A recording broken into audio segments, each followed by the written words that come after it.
wangeelii Yohaannis lakkoofsa tokkorra jiru walii wajjin ilaalaa turre waa'ee Yesuus Kiristoos muka waynichaa fi isin immoo namoota isaati jedhee mata duree keenya jirmicha isaa namoota isaa baatu jennee jalqabne gara dhumaa kanarratti egaa Yesuus Kiristoos mukicha wayinii isa dhugaa ta'uu isaa ilaallee Yesuus Kiristoos waa'ee ofii isaatiif immoo jecha inni dubbatee tokko tokkoon ilaalleetu dhaabbanne. Har'a Yesuus Kiristoos afaan Ingiliffaa isaanii absolutely I am statement jedhama. Yesuus Kiristoos anuma jedhe Yesuus Kiristoos. Wangeela Yohaannis boqonnaa 6 lakkoofsa 20 irratti argachuu dandeessu. Wangeela Yohaannis boqonnaa 18 lakkoofsa 5 irratti. Lammaffaan immoo ani isin beeka jedhee dubbate Yesuus Kiristoos. Wangeela Yohaannis boqonnaa 8 lakkoofsa 24 irratti anatu isin beekaa, anatu cubbuu keessan isiniif dhiisaa jedhee dubbateera Yesuus. Gara dhumaa irratti ilma namaa isa irratti fannifamee jira. Baay'ee jechuun kun kan itti natti tolu. Wangeela Yohaannis boqonnaa 8 lakkoofsa 28 irratti ilma namaa isa irra kaa'ame jedhee dubbata. Inni gaa isa nu jaallatee fi isa hundee keenya ta'ee isa nu irratti ijaaramneedha jechuudha. Kan inni gadi isinitti himu kuni Kiristooloojiidha. Waa'ee Yesuus Kiristoos dubbata jechuudha kutichi. Bara kanas kan baay'ee barbaachisu waa'ee Yesuus Kiristoos dubbannee, waa'ee isaa qorannee, waa'ee isaa yoo dhaggeeffanne, waa'ee isaa yoo lallabne hin ga'a. Egaa dhumarratti Abrahaam tun alatti durayyuu ani tureera isin beekaa jedhee Yesuus Kiristoos dubbate wangeela Yohaannis boqonnaa 8 lakkoofsa 58 irratti ani kan jedhu argitu jechuudha. Mukicha wayinii tokkotu biyya Gibxiitii dhufee jira macaafa faarfannaa keessatti. Waa'ee Yesuus Kiristoos.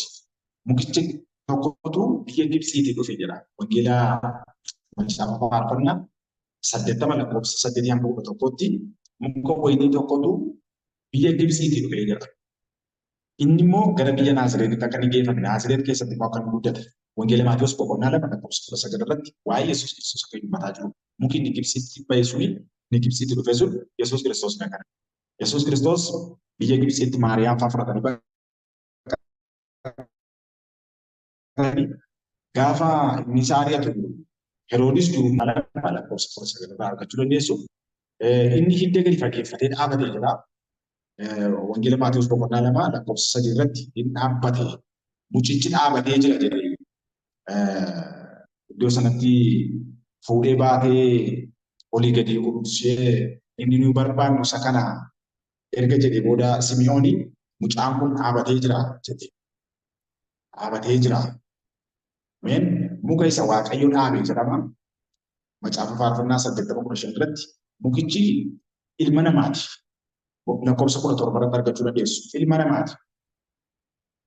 Yesuus Kiristoos gaa dhaabbatee jira.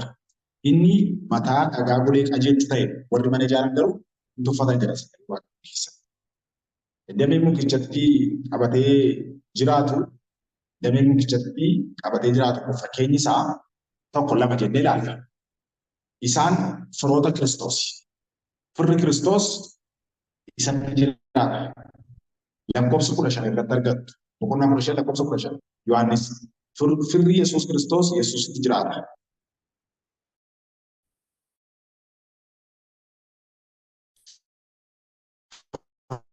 Fireen jedha afaan Ingiliffaa sarara. Fireen jedhu fo'amanidha. Lakkoofsa 16 siin fo'aman warra isaaf fo'aman warra isaaf jiraatan warra sagaleessaatii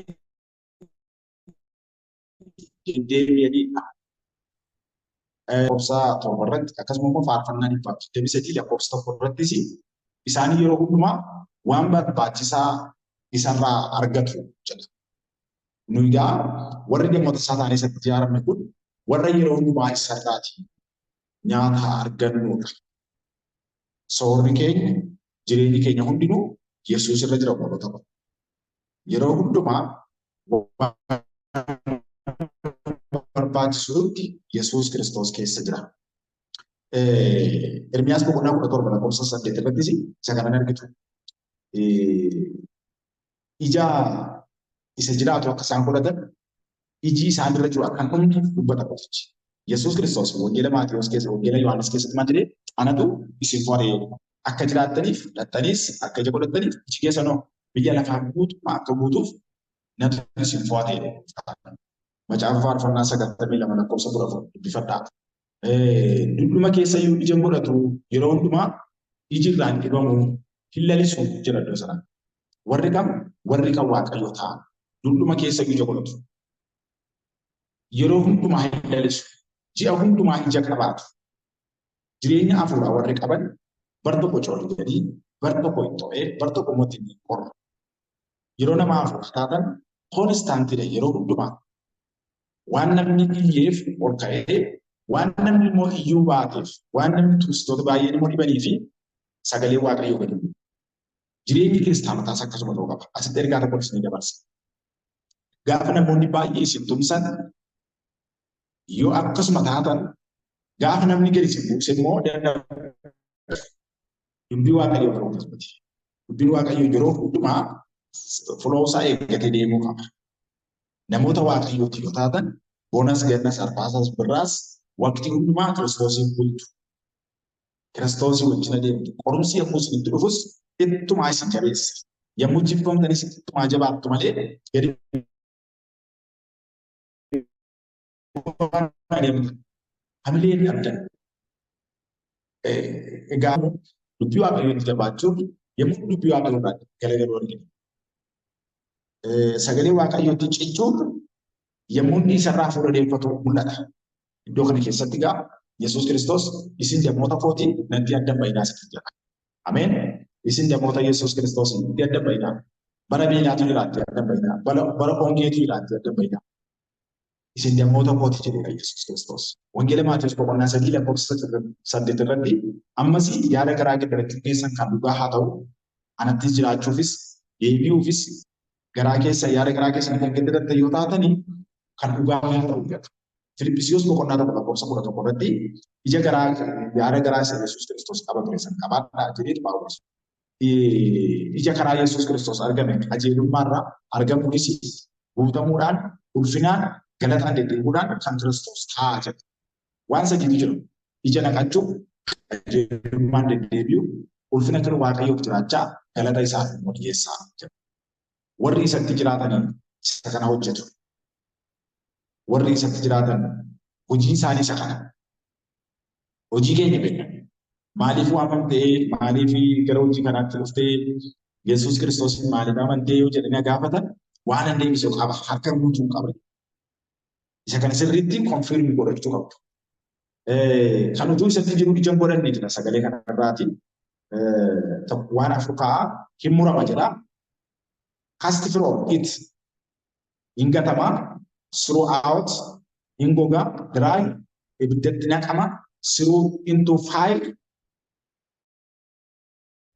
hingubata barni inni dhumaa daaraa ta'uu jechuudha. Yeroo kutaa kana dubbisu baay'een of ilaala.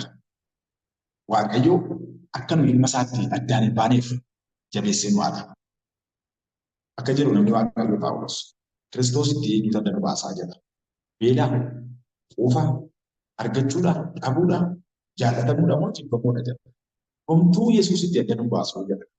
Si'ana garuu biddeenni Yesuus itti adda nama baasaa jiru kun biddeen nyaatanii bulan. Biddeen har'a nyaatanii bor immoo beelaa. Uffanni har'a uffatanii bor immoo dhumu. Ulfinni har'a argamee bor immoo daaraa ta'u. Taayitaan har'a argamee bor immoo badu. Kiristoos itti adda nama baasaa jiru kun Waaqayyo nu gargaaru. Itti cabu, itti ba'u, itti muramu, gogu, baduu fi abiddaan gubachuu. Yesuus itti adda ba'u waa oolchu Waaqayyo. Waaqayyo jabeessee hundee keenya isarraa haqata. Bara kana kutaan kun baay'ee nu barbaachisa. Baay'ee nu barbaachisa kutaa kana ilaalu. Wantoonni akkasiin damee fayyaa taatan ittiin jiraanne godhu waan baay'eedha. Akkasiin damee taatan Yesuus ittiin jiraanneef isin lola sitan. Kiristoos itti yoo jiraatan waan hundumaa qabdu waan ta'eef. Inni ija godhatu jedha sagalee Waaqayyo iddoo kanarratti. Inni ija godhatu akka inni dabalee ija godhatuuf maal godha jedhaa? Irraa maal godhaa? Qeexxaa, muraa, biyyatti maatiin koo buna qabu, buna isaaniirraas biqilaa fi kuduraa kan biqiltuu bakkee irra dhaaban kan hedduu qabna. Achirraa maal godhu irraa muru. Buna kanarraa irraa muru. Dheertuu irratti biqila. Biqilaa wayiitu dhufee irratti biqila. Muka wayiitu dhufee irratti biqila. Inni maal ta'uu qabaa irraa muramuu qaba. Lammaffaa gogiin gogaa irra taa'ee guddina dhoowwa akka inni ija godhanii godha. Sana booda qottoo kan jedhan sanaa qottoo fudhataniiti irraa qe'ee ta'u irraa godha. Waggaa isaatti hillata ija godhata. Iji ni godhatu illee ija baay'ee godhata. Akkasii sagaleen kun akka jedha. Fakkeenya nuyi ittiin hojjennu, fakkeenya nuyi ilaalaa guddanne, fakkeenya nuyi galuu nutti dubbatama jira. Egaa jirmichatti qabatee jiraata jedhama. Jirmichatti maataa qabatee jiraata. Bara kana Yesuusitti qabataa jiraata. Lallaba biraan qabu. Lallaba biraa karaa dhalaan qabu. Hin qabu lallaba kana keessa. Yesuus Kiristoositti qabatanii jiraachuudhaaf waamamtan. Yesuusitti jiraata. Lakkoofsa boqonnaa 15 lakkoofsa 4 irratti isin anatti jiraadhaa, anoo isinitti jiraadhaa. Yesuus Kiristoos. Abide in Jesus. Abide in Jesus. And I abide in you. Jedha. Anis isinitti jiraadha jedha Yesuus. Ijijja isa jiraataa godhatu. Ija jiraata. Lakkoofsa 16 irratti ija jiraatu jedhu kuni yommuu Yesuus Kiristoositti jiraannu warri Yesuus Kiristoosiin hin qabne har'a jiraatu qabu borgaruu abdii hin qaban. Nu garuu yoo duune jireenya bara baraa akka qabnu isaa wajjin moo'uuf akka jirru sagalee Waaqayyoo nutti hima. Ija jiraatu jedhu Yesuus Kiristoosii wajjin duuti hin jiru. Yesuus Kiristoosii wajjin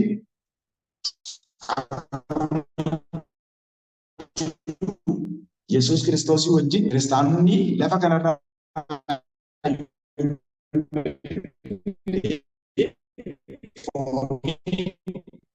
inni du'e miti jedhama dubbatu. Ija jiraatu.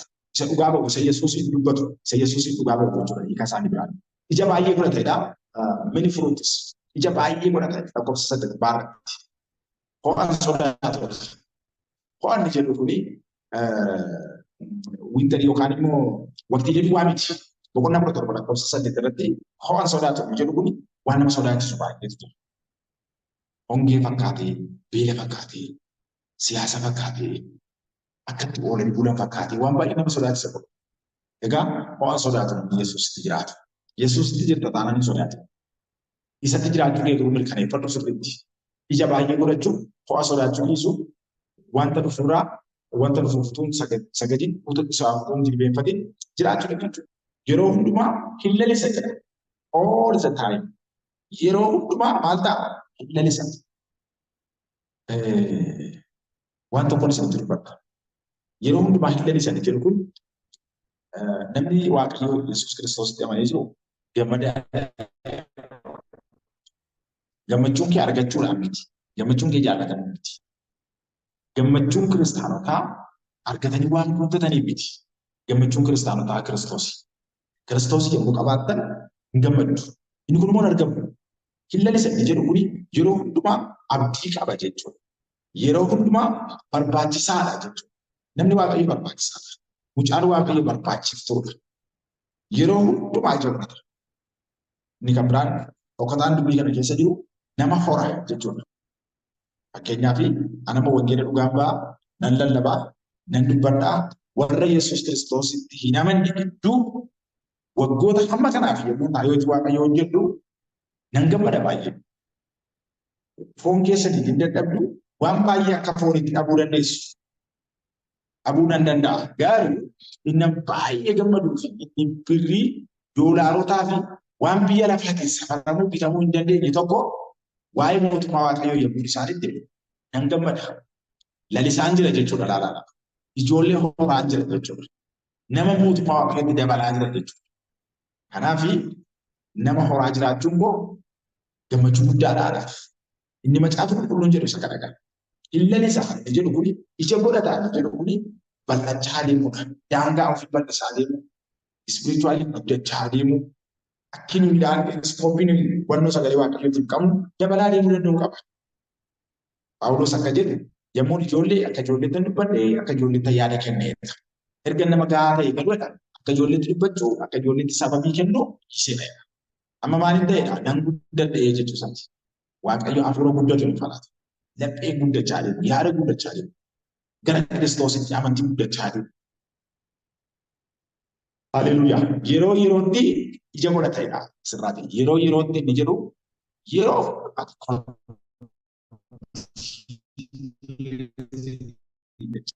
addaaniin iji isaa maal taa'ee baay'achaa deema. Yeroo hundumaa galgallis ijoollee waaqayyoof yeroo isaa waaqayyootti jiran. Ganamnis yommuu waaqayyootti jiran. Guyyaa hundumaa yaadi keenya qalbiin keenya eenyu wajjin jira? Yesuus Kiristoos wajjin jechuudha. Wangeelaa Macaafa Qulqulluuraatii Ermiyaas boqonnaa 17 lakkoofsa 8 dubbifachuu dandeessu. Yeroo yerootti ija godhataa. Waaqayyo ija isinii falaata. Ija isinitti aanamu waaqayyo. Ija qajeelummaa, ija jaalataa, ija waaqayyoon sodaatu.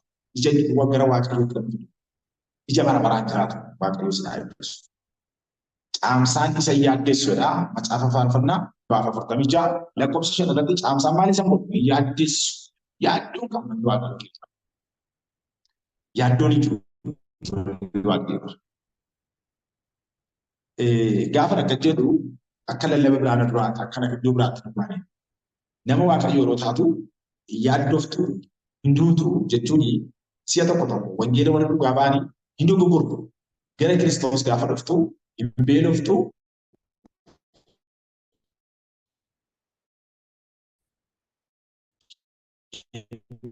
Eebontu hin dhabdu. Namichi gaafa dhufu halkan sana gaafa guyyaa hanuun akka illee danda'eera ta'u. Maaliif jennaan diinatu dhufee oolche.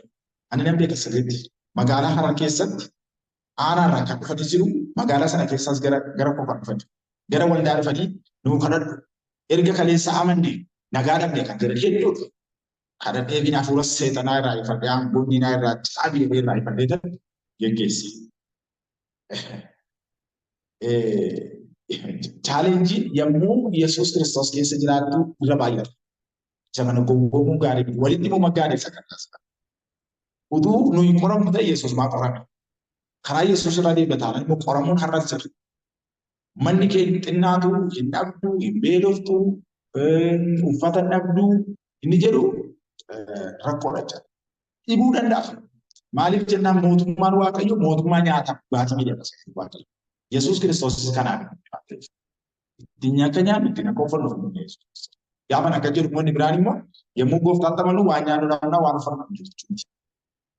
Gooftaa Yesuus Kiristoos Phexros maal jedhe lafarrattis dachaa waaqarratti immoo jireenya barbaraa qabu.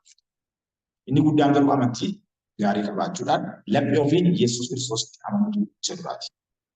Gaafa dhugichi namaa galee barattoonni lubbuu isaanii iyyuu mararsiisan. Lubbuu isaanii iyyuu mararsiifanidha. Har'a isaanii fi waa'ee nyaataa, waa'ee jireenyaa, waa'ee waan argamu kanaanii wangeela madaalu miti. Wangeelli kanaan hin madaalamu. Amantiin kanaan hin madaalamu. Nama waaqayyo ta'uun kanaan hin madaalamu. Kanaa olii amantiin hamma lubbuu kennanitti iyyuu of hin qusanne bartoonni. Amantiin hamma lubbuu kennuutti. Hamma du'aatti malee hamma waa argatanitti miti. Isa kana biyya lafaa guutummaatti himuutu gaariidha. Kaayyoon barsiisa kutaa kana keessa jiru isin dubbadheedhaan walitti qaba. Kutaa kana keessa maal barannaa? Kutaan kun maal nutti himaa? Wanta jedhu wantoota gurguddaa torba isinitti himaasa. Ija hojii hafuuraa naqatu. Lakkoofsa 2 irra jira, lakkoofsa 4 irra jira. Ija maalii? Ija hafuuraa. Ija hafuuraa naqatu. Nama waaqayyoo yommuu taatan dhugaan isinitti himaa.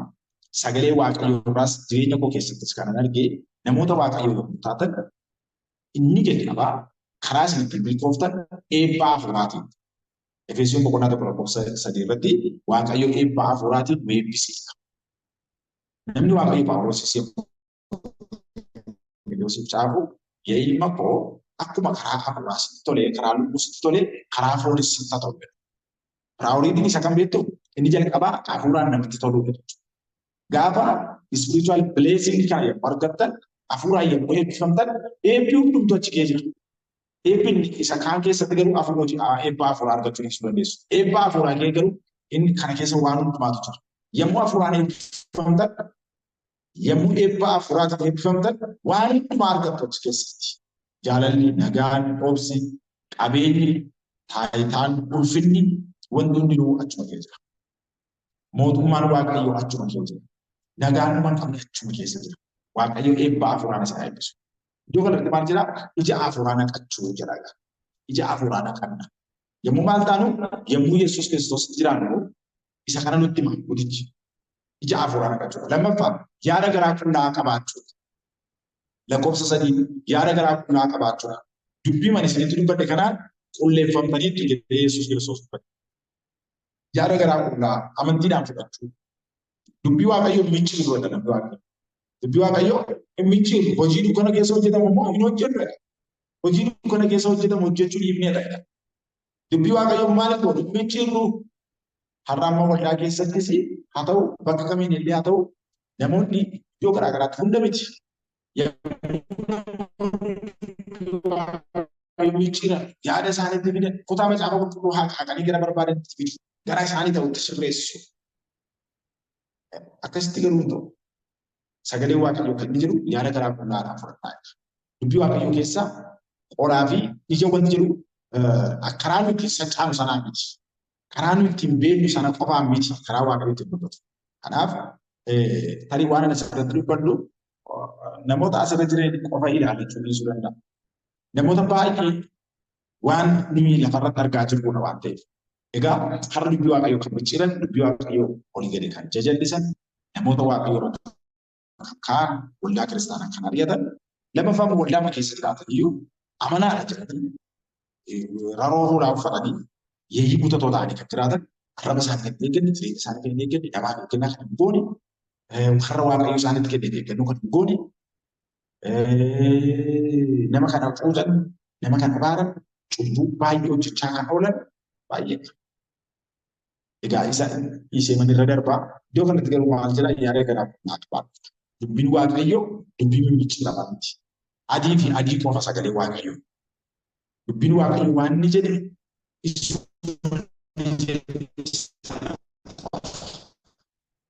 Waaqayyoo si jedha taanaan isaan ala waan biraan hin jedhu.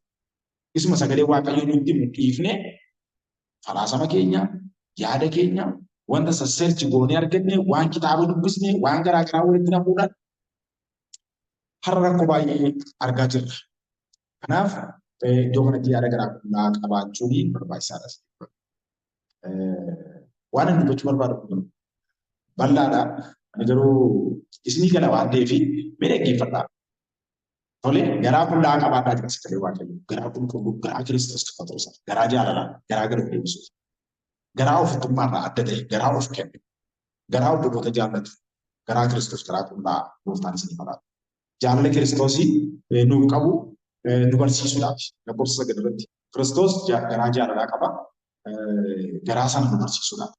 Inni biraan gammachuun keenya guutuu akka ta'uuf lakkoofsa 11 irratti. Gammachuun keessan guutuu akka ta'uuf kan isinitti dubbadha ta'e gooftaa Yesuus. Gammachuun keessan guutuu isiniif haa ta'u obboloota. Gammachuun guutuu ta'e Yesuus Kiristoos keessa jira. Gammachuun keenya guutuu haa ta'u. Lakkoofsa 11. Akka wal jaallannuuf jedha lakkoofsa 12 irratti wal jaalladhaa jira sagalee Waaqayyoo. Laaf inni kun abboommii isa guddaa fi isa guddaadha. Isa kana irraa barra. Nuuf wajjuun Kiristoos maaliif akka ta'e nuti mul'isuudhaaf lakkoofsa 16 irratti anattus immoo fo'ate isin ana fo'anne hattanii akka godhattanii iji keessa isa akka jiraatu inni jiraate immoo biyya lafaa. Wangeela